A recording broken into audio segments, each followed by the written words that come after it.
and welcome to episode 29 of the Clacks Women for Indie podcast. Music this week comes from Ross Bugden. This piece is called The Game Is On.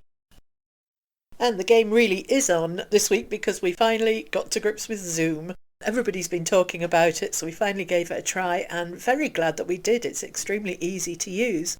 I found a couple of tutorials on YouTube which were very helpful, but once you've done it once, it's very simple to set up a meeting.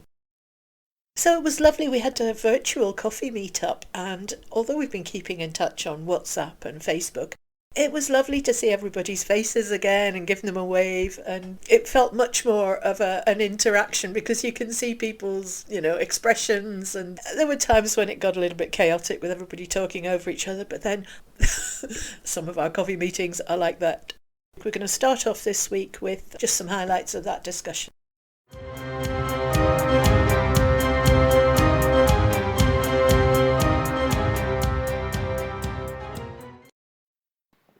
We've been putting cuddly toys in the windows for the kids that are walking down the street to have a look. And one of our neighbours, who has no children, has got a Sid the Sloth from Ice Age the film. And she has been dressing Sid the Sloth up in different outfits. And it's been amazing. She's had a Teletubby, she's had Indiana Jones, she's had Luke Skywalker. Then she said, "Oh God, we've got another 3 weeks of lockdown. I need more stuff. Does anyone have any wigs?" And I went, "Yes, as long as you don't ask any questions, I'll send you my wigs up." Wait, to go in my Rocky Horror Show wardrobe. Yeah, that's it. I'm doing a focus group at 2 about Scottish independence, PhD student. What is she actually doing? It's about voter intentions and Scottish independence, 14 and how things might have changed. Well, the one that got in touch too, Yes Stones, was doing a master. She's over from the States up at Aberdeen University, and she's looking at how sort of creatives, how artists people are using their art to promote independence. Just people were being suspicious and going, is this genuine? Are we going to be telling her stuff that, is she just a plant? What could she find out that we haven't publicly made available though? Well, yeah, that's it. Well, it's with a cross section, so it's she's got no voters, maybe, and yes voters. I thought would be worth it just for that. What category do you fall into, Tracy? What do you think? You know the Indie app, which was supposed to be about communication on the hoof. Has that gone to ground now, or what's actually happened? No, the ground is just they haven't arranged the training sessions for the trainers, so and then the lockdown happens, so it's not going to ground, but unless it gets a push, it'll just disappear. We'll lose that opportunity. We've still got the hub.scot, you can still go on it and use it, but for the greater ideas that they had, they're kind of packed just now, like every idea, I guess. I mean, we're all in lockdown. People have got different degrees of what they're able to do because of personal circumstances. But, for example, I set up a WhatsApp for my street. We've got about 36 people on that. So that way, it was supposed to be a sort of serious communication channel, but it's turned into a sharing videos. But if that's keeping people going. So I'm getting stuff this morning I went out to pick up stuff for my neighbour. Because she's self-isolating, so I went to get a prescription for her and her son. And also her cat. And I forgot that our cat was called Michael. And I'm in the vets. I'm thinking Michael's a brother or something I'm picking up. But then I remembered. In St. Dollar, they've set up a community larder in the Civic Centre. I know, I saw that. Yeah, which is good. And they just, if somebody needs it, they're not asking any questions. They're just saying, right, here you go. I know, I was just thinking, but I was thinking about that earlier. How could we police one of them? The first person there would take everything. I don't know. It's not really that exciting, the stuff that's available. It's just like in any food bank. I've been just working away, but doing as much illustrating as I can, really, at the minute. And reading, a lot of reading. You set yourself every year, I'm going to read 6 books this year. Well, I'm well past that now. But it's been for my own mental health as well. It's just being able to do that. Those have been kind of my couple of things. What about how, folk with kids there, or just kids, young adults? I'm thinking James as well, Fiona, how they're coping with it. James has just sort of reverted to being a teenager. He just skulks around in his room playing video games. The shop where he works is closed, so and he can't go anywhere, so that's about it. But he seems happy enough. I think he kind of adapted. Alan's life hasn't changed. Alan said he was born for this quarantine. I actually thought yesterday was Wednesday. But do you not find your perception of time changes? Because first I was kind of, there's all these things I can do, and I had big lists, and I was doing quite a bit of DIY, bit of gardening. And now I've got to the point where I think, there's no hurry, there's plenty of time. And so I'm not actually getting on and doing anything. Bedroom's still a pigsty. What about Matt Hancock's? His equivalent of us giving our care workers a pay rise, he's given them a badge for $8.99. See, if I was still back in working, I would possibly break lockdown, personally drive over there and ram the badge. If I come off a shift, I was speaking yesterday on Messenger with a friend who her job's changed because of this. She's still in health, and she's gone to a different department. And she says that all the prior arguments that have been happening between strong personalities have gone out the window, and they're now getting stuff done in a day that they would have normally played tennis with for months. But they're still working really, really long days and supporting each other. And the idea that they would get a badge, or even have to pay for the badge, I don't really have words for this one. They've got no idea how people are feeling about it. I mean, I did see one post where they said, I wonder which Tory donors got the badge factory then. That's a good one. Yeah, good thought. But I like the different versions that have been coming up on Facebook. There's been people, there's the photo of Hancock with the badge, and then people have been photoshopping that. So that's been... The only one I've seen is Bobag. Captain Haddock's coming in to join us. Hello. If that's Captain Haddock, who the hell's Tintin? I hear you talking about the badges. Did you know the badge scheme was set up in March last year? I saw that. And it's been hijacked by Mr. Hancock as a morale booster. Government had already bought the badges, but nobody would buy them. So now they're making it look miserably. They're trying to punt it. Talk about the Tories. I need to go get some zen in the garden. I wanted to ask, see what you thought. See this testing business, and Nicola Sturgeon is really clear that there's no point in testing people who don't have symptoms because the test won't show up. But I was listening to Leslie Riddick's podcast last night, and she was talking about the Faroe Islands, and they've got an amazingly low level of actual deaths because they've been testing a whole load of people with no symptoms, and what they've found is about, 20% of them had the virus. And I'm thinking, well, if they can pick that up from the test, I get the impression from the FM's broadcast that she was going, we don't want false negatives. We don't want to think that somebody's okay and actually they haven't got enough virus to show up. But I thought, but if you do that, are you not, by the same token, then missing all the positives who don't have the asymptomatic positives? And wouldn't it be better to pick them up? Because actually it's really important to log the number of cases that have been asymptomatic. Yeah, because they're the ones who are out there infecting. That have been symptomatic. Yeah. And also within that, obviously, long. So I sent a tweet to Jean Freeman to ask her about that. And she may not, I doubt I'll get a response, but you never know. She responds to quite a lot of things. I do trust what Nicola Sturgeon's telling us, but I just don't understand that bit of it. Neil was reading that they tested, one of the aircraft carriers that has COVID, tested people on that, and they something like 4,800 people tested, 600 people positive.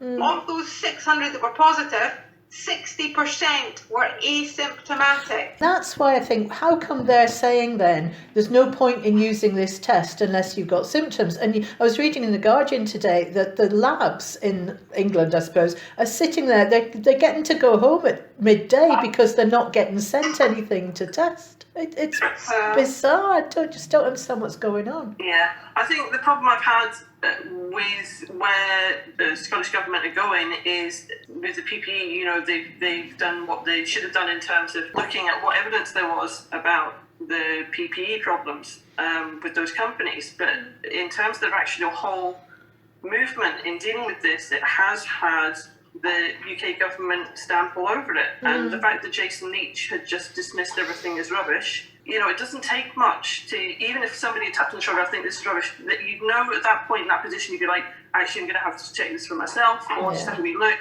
So, and it wouldn't have been that hard to find either. And, you know, even that, you would have held off and said, I'm not sure, we're looking into it, as opposed to, we think it's rubbish, you know, and so his still being there actually really troubles me, particularly as previously he had, you know, connections to the herd immunity. He did seem to be quite enthusiastic about that. It's just annoying because you want to be able to trust them. The more they parrot the line that's coming out of Westminster, and then the rest of the world is saying, hey, the UK, your results are terrible compared to the rest of the world. And you think, so why are we still doing that then? Why aren't we doing what these other countries are doing? And is it an ideological blind spot? I don't know. Or is it because we haven't got the capability of doing it? We've not got the tests to do it. Are we being kind of hamstrung or shanghaied by Westminster, and they're not giving, you know, so we haven't got the resources to actually do it. Maybe we'd like to do it, because from what everyone's saying, it's a kind of test, trace, isolate. That's the way it should be done. We're not doing test, trace, isolate. Yeah. And the countries that are doing having the best success at getting it under control are the ones who are doing that, and they're not making this distinction between do you have symptoms or do you not. Yeah, and that's the bit that's one of our neighbours works in the COVID assessment unit, and we were asking her how that works, and we were saying, do you test everyone that arrives? Because there's already a triage before you even arrive there, so you've been through all the phone calls and GPs and all that kind of stuff, and you're only sent there if you really are suspected of having the infection. And so when they arrive there, they're not tested. They're assessed on their physical ability to walk from their vehicle or whatever to see how breathless they are. They're given the sort of stairs test to see if they can go up and down without being depleted too much oxygen. And they're given oxygen, what do you call it? They're testing their oxygen saturation. That's the only kind of, you know, so they're putting their finger in the wee thing. That's nuts, because you'd have to have a baseline for that individual to start off with. So there's no testing going on, from what she was saying. We spoke to her, a week ago? No, probably only 3 days ago. It seems like a week ago. The latest thing they're trying to wheel out is a test that they can post out to everyone in the United Kingdom. That you do a blood sample on via the Amazon, and you get a text reply within 24 hours. That's what they're looking at doing. Is that for the antibodies? Yeah. So then we can start lifting some restrictions. Would you not be a bit suspect what they're going to do with the results of that? It's like the ultimate DNA test for the whole population. Yes, that's right. And what's not tying up anywhere there is if we've then got a whole, but is it 16 million tests that the government have bought that don't work? They don't work, yeah. But no, it just doesn't ring true. Particularly if what you're saying is, you know, testing folk doing the testing at letting off home early. Is that because they haven't got tests that work? Is it because they're going? They're all set up, according to the article, they're all set up for doing, 12-hour shift, and they're sitting there at noon going, well, that's it, there's no more swabs, you can go home now, because the stuff's not coming in. And then there was something, I didn't see it, but there was something mentioned at Matt Hancock's broadcast the other day about the lack of testing is because of lack of demand, not lack of resources. And you think, that's an absolute how does that work? I think that what is sort of manipulated there is the fact that they're drive-in centres, which are appointment only for the NHS. Obviously, the NHS are under a great deal of strain, so there are times, and it happened over that public holiday weekend, where the staff can't actually make it in because they're working and stuff like that. And so they weren't working flat out on their hub testing capabilities. And he used that as if to say there wasn't enough demand. And yet the truth behind it is they're only doing 15% maximum of their target. So they're absolutely nowhere near. You keep on saying they're going to ramp up and all the rest of it. It's just absolute nonsense. They're never going to get anywhere near. I think this ties in. We've got a friend who's a paramedic who's had it because she had symptoms, she's tested, They said, you do have it. She took the necessary time off and now she's back at work.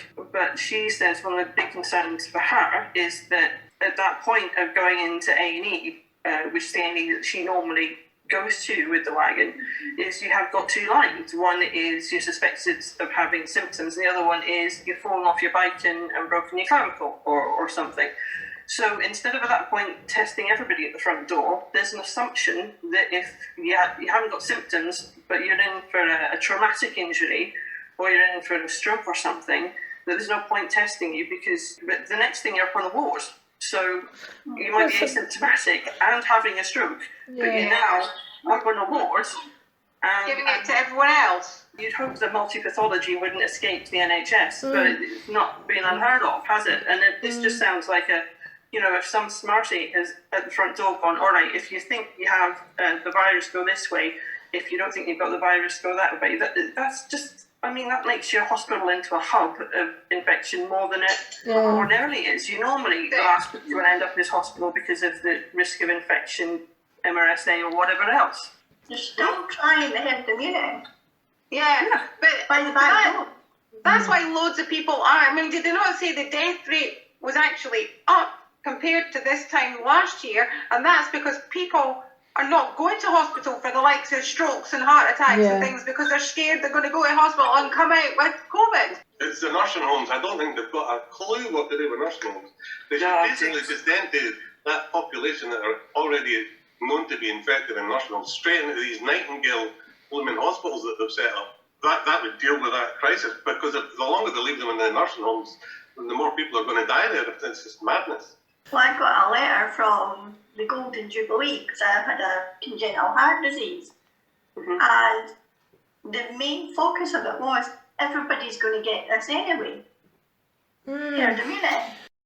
I saw somebody doing a post which I thought that you've actually called it right. All this talk about flattening the curve and smoothing it out so the NHS can cope. And this person had posted, does this mean we're all just in a queue for the ventilator? I thought, yes. Basically, yeah. But then that's the double interpretation of herd immunity. The real herd immunity is the one that comes about through immunisation. Yeah. But they've changed this mantra completely, and it's now herd immunity by having like the chickenpox party style thing. I saw a great hashtag on Twitter today, and it was "Vote Tory, Get Death." I thought, well, that about sums it up, doesn't it? We should get that trending. I'm going to do a cartoon now of a figure of death with some kind of badge. What a badge, yeah, the death badge. But you know how they have like their 3 words, makes it done. It's like we need to come up with a 3-worder that we can start bandying about and get back at them, Yeah. Bring out death. Herd immunity kills. What's that? Herd immunity kills. And some positive ones as well. So, what about like after lockdown? We've all been having to become sort of self-sufficient in things. Like Tulare has her 7-year-old barber do her hair and things. Are there things that we're going to go? Actually, I'm just going to do that myself from now on. I'm not going to bother. That's a really good question. And I did notice that I've been much better at instead of deciding what I want to eat, then going and buying the ingredients. Now I'm looking at the ingredients I've got and deciding what I'm going to eat. And it's really reducing the amount of waste.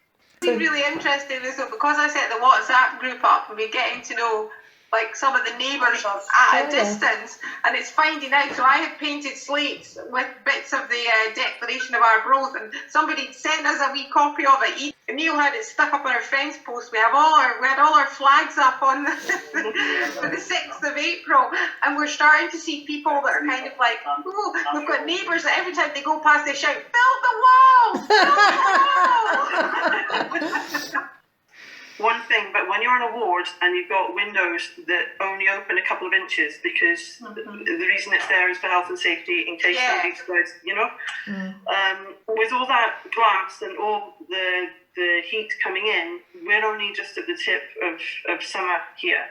But the more people have to gown up. I remember being on wards where actually it was great to get some scrubs instead of my normal kit, but actually what you wanted to do was just take your skin off. It was so hot, and that's just with the heat normally there. So I think we're going to see a lot of staff in care homes and in hospitals and rehab centres where you're just going to have heat exhaustion left, right and centre, because they're barely getting time to hydrate anyway on any shift. It's amazing what you can get on YouTube. There's loads of videos for how to make things. So it's then going about, it's a kind of, as you said, Fiona, about your recipes. It's like looking at what you've got. So it's like, what material have I got that I can use? Like, what clothes no longer fit Neil?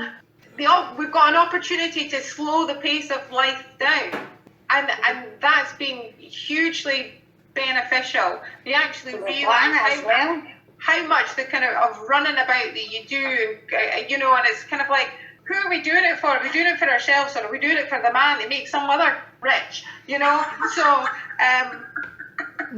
it's like it's time to just reflect and go, actually, no, I mean, I think, people are going to lose their jobs out of this situation, but there might also be people who go, I don't want to go back and do that. Yeah, or I don't want to fill my life up with all the things that were in it before. You can choose what you put back. I got friends who I've been keeping in touch by text with, and she'd said, I don't know how I'm going to cope when I have to speak to people face to face again.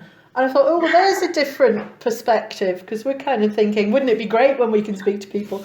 But she's sort of, acclimatised to the point that actually this is quite comfortable for her. And the idea of having to actually go somewhere and meet up with people face to face is starting to be a bit of a thing. I think of it as afterwards, yes, I want to see people, but there's only certain people that I want to see. This has been an opportunity to avoid people that you're thinking, I don't actually have to see them. And maybe not so close to them either. Yeah, exactly, Liz. About adapting your circumstances. It feeds off itself, doesn't it, then? You find other activities that are, like you say, slowing down and going, okay, well, can I do that? Yeah, because I'm not running off to do something else. Yeah. I can sit my ass down and have my 9-year-old come and give me a makeover. We also we need to promote all the positive stuff, the good stuff that has happened. I mean, I'm kind of making a point of like being a good neighbour to everybody, including the Tory neighbours we've got. But I make a point of, I think they all kind of know now as they drive past the house with salt tires on it and SNP signs and things, where our politics lie. But I think you're maybe getting a few people kind of like, oh, right, okay, they're not bad people, so are they wrong about their politics or not? Or maybe I need to rethink my viewpoint. It's just that people might look at you differently after this and might review how they think about their politics. When they see how people have been behaving.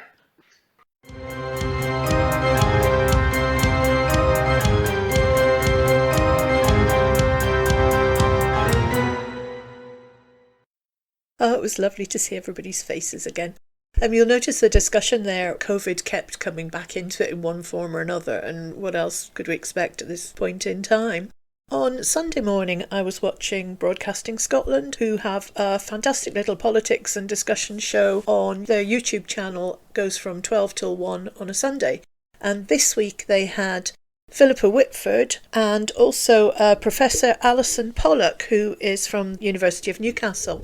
I would encourage you to go and listen to the whole programme, but I'm just going to play here a little clip that it just struck me that it linked back to some of the discussion we'd been having on our Zoom meeting, and it was to do with the importance of contact tracing and testing as part of an overall strategy. So I'm just going to play you that now.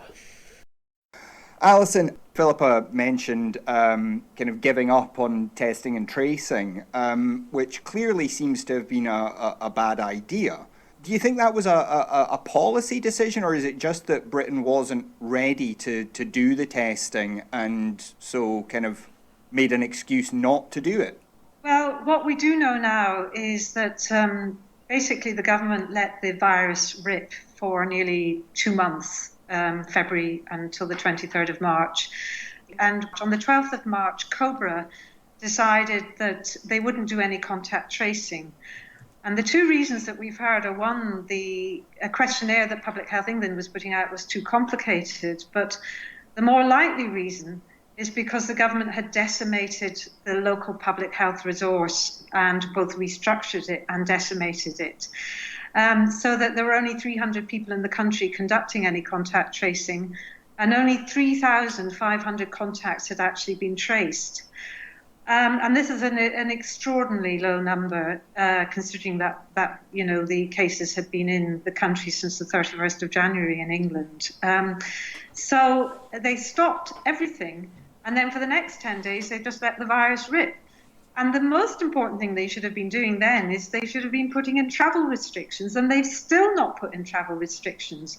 One of my medical colleagues flew back from India 2 days ago into Heathrow, walked through the airport and was not stopped nor advised to go into quarantine.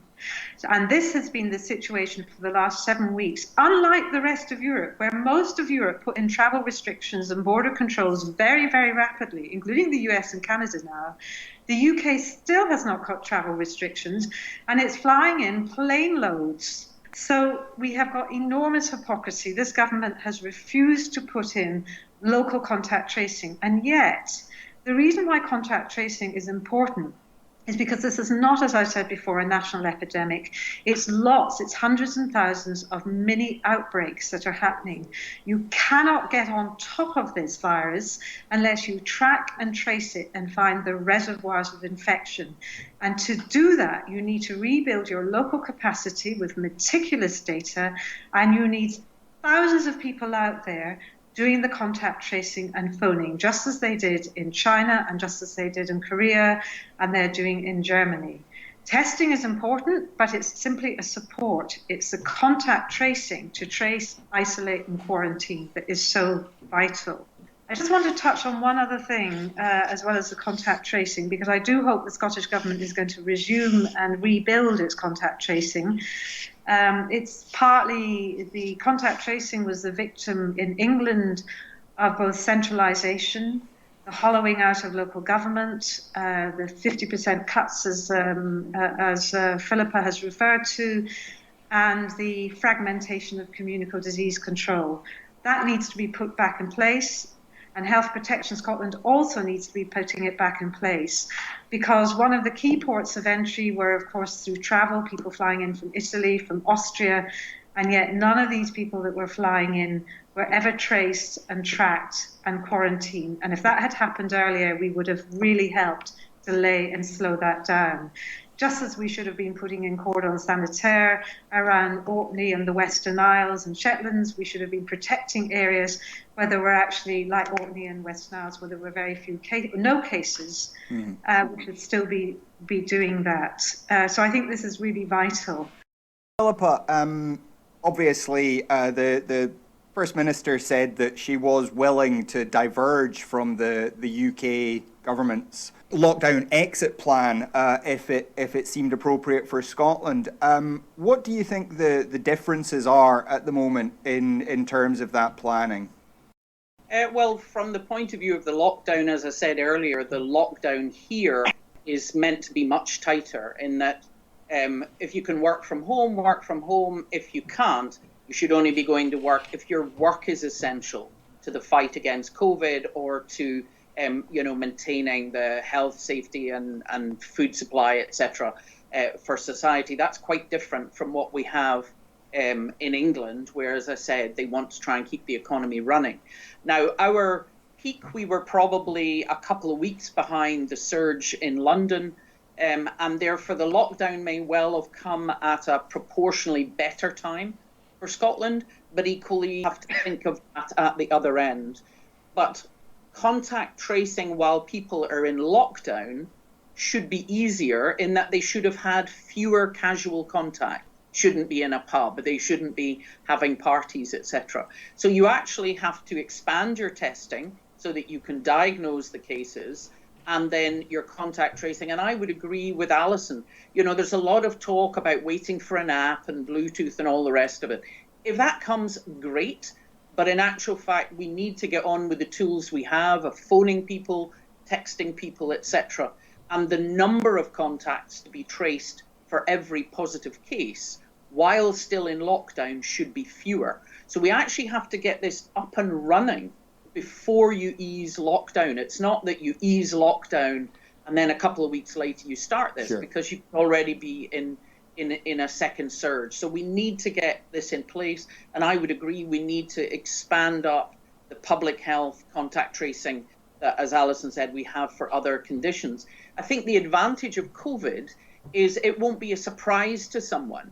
You know, with sexually transmitted diseases or TB, there's a degree of stigma. Someone isn't expecting a contact. There may be a lot of emotional upset associated with it. Whereas people are well aware that COVID is around.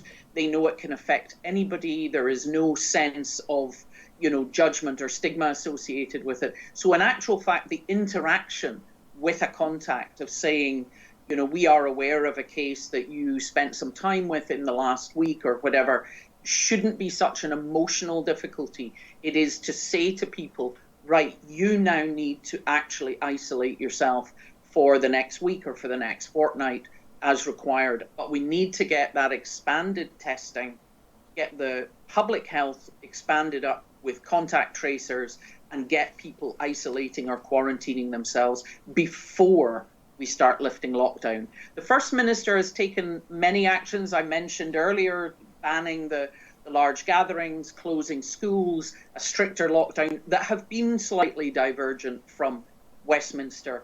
I think in the end of the day, as she has said, what is important is life.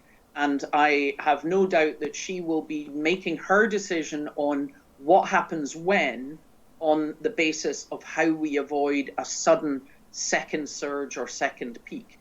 And that is critical. And the idea that all of that runs on exactly the same timetable across the UK, I think, is naive. Different parts of the country, in the same way as different parts of the UK, in the same way as different parts of Europe, have all been hit by their peaks at different times. And so it may well even be that you have variation across Scotland as well as variation across the UK.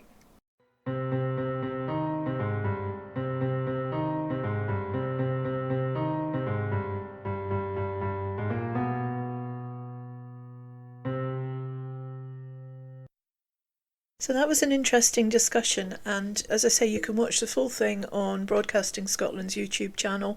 They do their Sunday politics show. The Full Scottish is on every Sunday, and it's a really good source of information. Next, we have a plea from Neil, who is involved as a volunteer with Med Supply Drive Scotland, and Neil's going to tell us a bit about what that involves and what help that charity could do. And he's interviewed by our roving reporter Lynn.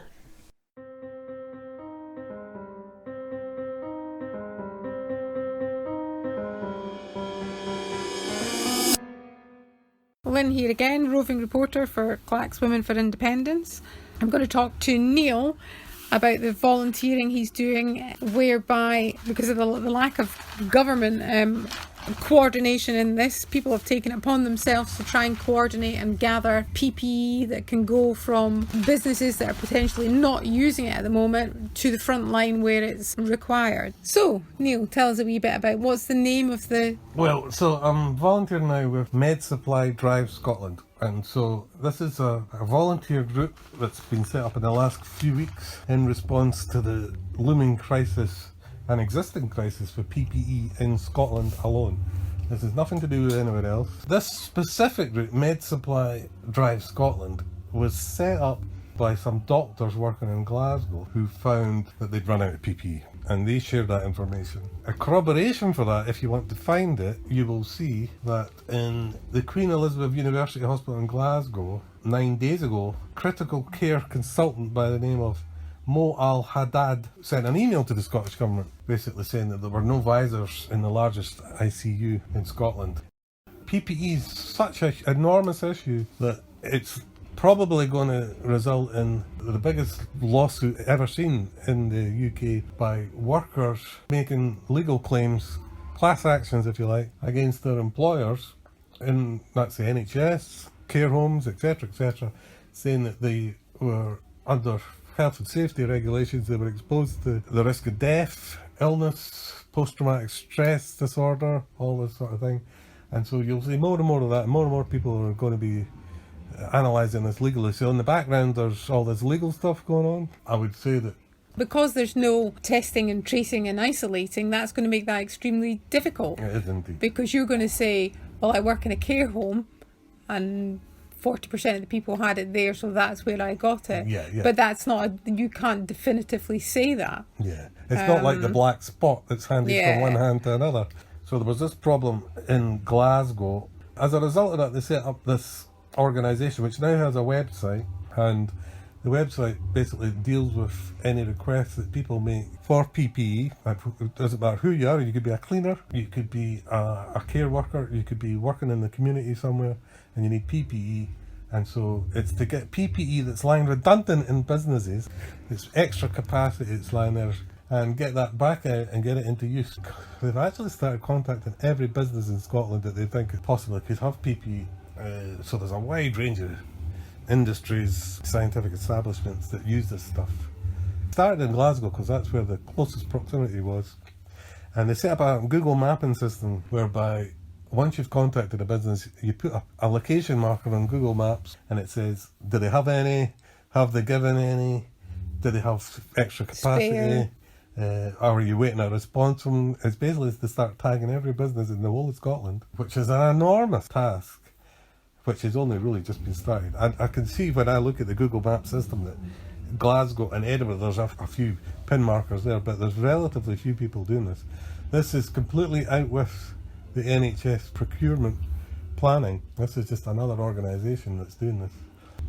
But they're hoping to get this kicking off. Certainly, I know from our point of view in Forth Valley, there's no markers on the whole of our area, so nobody's done anything in our area whatsoever. Individuals might do it, you might get an individual business owner saying, oh, I've got some of this, anyone need it, and you get little messaging like that going back and forward in social media or whatever.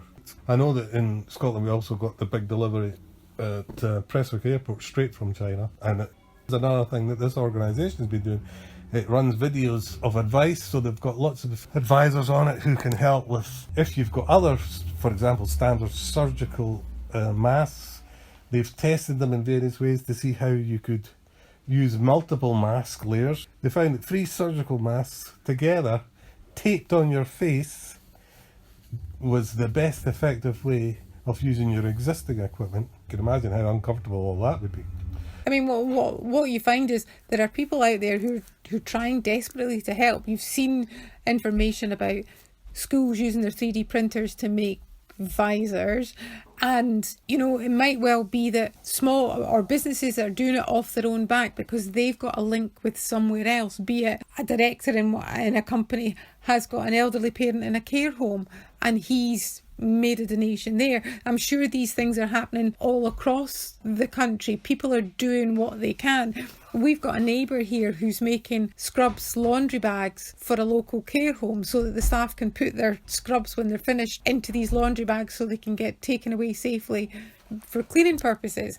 It's the connecting people that central coordination hasn't been there. That's what's frustrating about it, that it's had to, that should have been planned for. So just between us, because the company I work for are a member of Forth Valley Chamber, I've contacted them and said, would they share this out to their members? So that's what's going to happen. And that way we can at least have made contact with a few hundred businesses in the area. Now, it might be they have nothing, but there might be a few out there that do have something that they can give, and it can get to where it's desperately needed at the moment. Well, that's it. I mean, when the proverbial shit does hit the fan, then you'd be looking absolutely anywhere for this stuff. So it's useful to have a mapping system that says there's no point in phoning a specific company because it's already pinned on the map as saying they don't have it. Yeah. Or if you need some particular thing, then the knowledge is there. So, for example, you could pin Ineos at the moment and just say that Ineos is involved in the UK-wide production of millions of gallons of hand sanitizer. And it doesn't really seem that hand sanitizer has been the biggest problem at the moment. It's more PPE. People are making it all over the place, and they're making it to all kinds of different standards. And so there's lots of information about that as well. There's lots of chat about 3D printers getting involved all over the place. There's a great deal of information, and this particular organisation, which I volunteered for, this is just like a backup system. So this Med Supply Drive Scotland is just a backup system because of what you said, which was the lack of pandemic planning. I've mentioned it before, it's worth mentioning it again. Pandemic is the number one risk in any place in the United Kingdom. Always has been, and back in the 2000s, they worked on it consistently in the UK. In fact, they were regarded as having the best plans worldwide for pandemic. What happened after the credit crunch, the austerity that came in then meant that there was always other things to look at. There was always other problems when you were taking away other services. And then latterly, Hong Kong, Singapore, other nations copied our pandemic plans. And during this pandemic, other countries successfully have implemented our plans which haven't been implemented by us.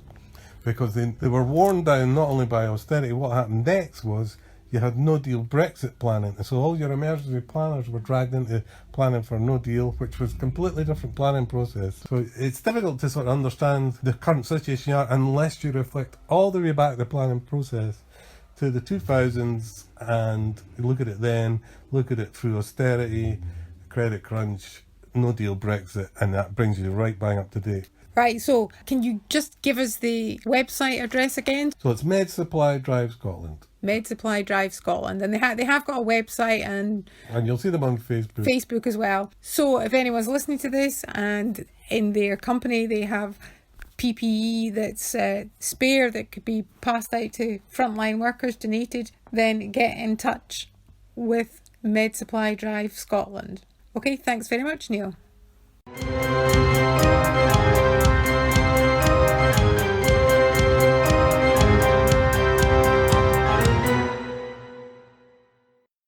To finish on a happy note, one of the Clacks Women for Indy, Lindsay, has her own YouTube channel and she does lots of little videos, a lot to do with gardening.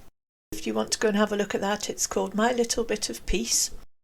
And one of them I came across the other day was the sweetest little episode of back at the end of March and just after the schools had been shut.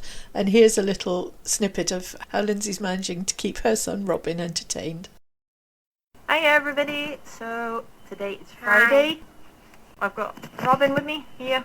As with most places in the UK, the schools are off now because of the dreaded coronavirus. So we've been sort of practicing social distancing and we've been doing some homeschooling. But today Robin wanted to bury a time capsule. So we've just dug in the tatties in the ground. So what I said to him is he made up a couple of time capsules and I've covered them in tape, and what we will do is we'll dig a hole in the garden and we'll put them in with the potatoes, and then in about 5 months time, when hopefully this dreaded virus will be finished, we will open up the box and try and remember what was in there, and if we remember we'll do another video. Okay, so we'll show you what we're going to do in a minute.